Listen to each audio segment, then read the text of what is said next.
D'où est venue cette idée de top 10? Raphaël Marchal, l'idée de ce classement est née il y a 1 an et demi. On mène à parler. Et voilà l'émission qui avait été imaginée. Une autre, consacrée au dessert, sera diffusée d'ici la fin de l'année. Historiquement, C8 n'est pas une chaîne qui s'intéresse à la cuisine. Si est ce qu'on m'a dit quand je suis arrivé il y a 5 ans dans l'émission de William Lémergie.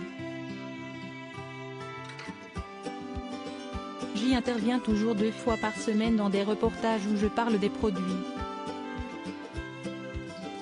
Vincent Pujol, le directeur des programmes, a toujours dit que si un jour C8 faisait quelque chose sur ces thématiques, ce serait avec Télévision Only, qui produit très bon sur Paris Première.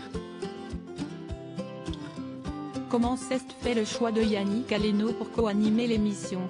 Il fallait un chef qui ne soit pas identifié comme intervenant sur une autre chaîne, mais connu malgré tout. Yannick Aleno a dit oui tout de suite. Si est une expérience qu'il avait envie de vivre. Il avait déjà participé à Top Chef comme invité mais pas comme juré. Et il s'est bien débrouillé, il était à l'aise, drôle, aux petits soins avec tout le monde.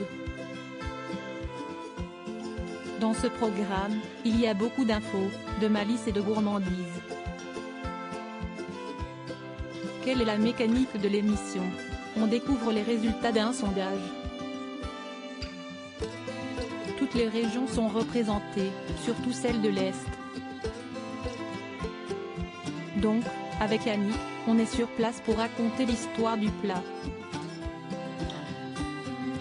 Et dans ce classement, il y a des surprises.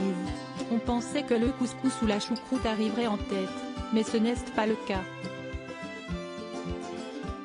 Dans cette émission tournée en mars, il y a le témoignage d'Antoine Aleno, le fils de Yannick, décédé le 8 mai, fauché par un chauffard à Paris.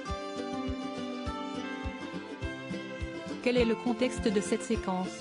Yannick a voulu la garder, en hommage à son fils. L'idée était de le connaître par le regard que ses proches posent sur lui. Il a certes l'image du chef triplement étoilé, mais avec ce programme, on découvre l'homme qu'il est. Avez-vous gardé le contact avec lui après le tournage de l'émission? Oui, bien sûr. Il a été d'une force incroyable en s'exprimant le jour même du décès. Il n'avait pas la même approche de la cuisine mais Yannick parle d'Antoine avec fierté. Un sentiment qui s'entend également lorsqu'il évoque son autre fils, Thomas.